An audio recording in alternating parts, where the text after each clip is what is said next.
This ABC15 flash briefing is sponsored by Sanderson Ford. All roads lead to Sanderson Ford.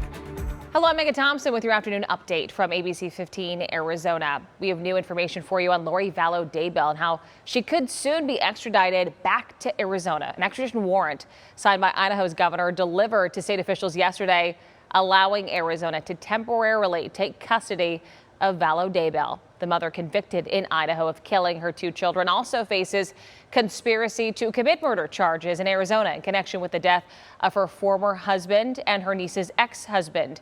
Daybell has been serving her life sentence in Idaho. Taking action to make sure Valley first responders are ready for the job. Construction is underway for Scottsdale Fire Department's new training facility. Organizers say this project is crucial, not just for Scottsdale, but first responders all across the valley. Construction began last month on this 10,000 square foot building, which will have a 4 to 5 story burn tower, a skid pad for driver training, along with places to train their technical rescue and aircraft rescue crews. Officials say it's about reciprocation with the other fire departments in the area. When about ours opens, they're going to redo theirs. So we'll bring Tempe and allow them to use our facility. So it's a working relationship that we built. And just to provide an overall better and safer community for us is why, one, we're building this to be able to train our firefighters in a modern facility and just give them the best quality of training that they can get.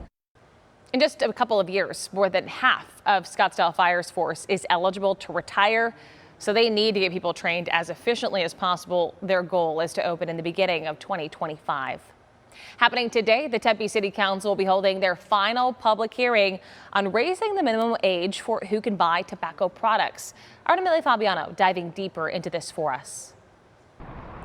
Here's some background on how this ordinance started getting talked about, because it was a few years ago. Tempe parents and local organizations started the conversation in 2021 about their concerns and the challenges with underage tobacco use. That's when a city committee started looking into it and ways they could potentially change the current ordinances in place. So if this passes, here's what would happen. The city of Tempe would establish a citywide tobacco license registry, and stores could be fined if they break this rule and sell to buyers under 21. Stores would be fined for the first 3 offenses and then have their license suspended after that. The CDC says tobacco use is the leading cause of preventable disease, disability, and death here in the U.S. The city of Tempe acknowledges young people are particularly susceptible to just how addictive tobacco products can be.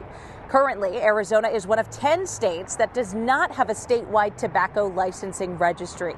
That means retailers that sell tobacco products can keep selling the products even after repeated violations for selling to minors.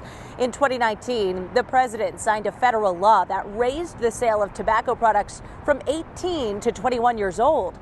And some Arizona cities like Tucson and Flagstaff have enacted ordinances to align with that federal law. If Tempe does end up passing this, it would then join that list. Some saying this is about protecting children and young adults in the city. I think it's 100% valid. I think this prevents, people from younger ages, people my age, from going through it. It organically started as that discussion, and it started getting legs and traction on, hey, what are we actually going to do? It wasn't just a school thing, it became a city thing, and how is the city going to respond? You may remember last year, Tempe City Council also started a public conversation about potentially banning flavored tobacco products in the city in the future. So if this age ordinance does get passed, it could be the first step in a more comprehensive ban on specific products in the city as well. That council meeting tonight starts at 6. Reporting for ABC15 Arizona, I'm Amelia Fabiano. Time now for that most accurate forecast. I'm meteorologist Iris Hermosillo here on this Friday. Temperatures today still right in the range of normal. That high 86 in Phoenix. We'll see passing clouds as a disturbance passes well to our north. We're going to stay dry though. Temperatures a little cooler in Flagstaff. That high 58 there, 76 today in Globe, and it's mid 60s for Window Rock and Show Low. Again, some passing clouds, but dry conditions. More breezes too across northern Arizona as that storm system passes to our north. For the valley though, winds stay light today, winds stay light tomorrow. Then they pick up a bit as we go into our weekend. And then we'll see more breezes next week as well as temperatures come down with another storm system moving our way. So the wind's picking up by Saturday again, a slight chance of a shower in the high country on Sunday. Otherwise looking dry in the valley with temperatures warming up a bit through tomorrow, then coming down again into the low 80s starting Sunday. Those overnight lows are going to be getting cooler too. In the 50s here in the valley, but look at those temperatures up north. Flagstaff will cool into the teens for several mornings next week.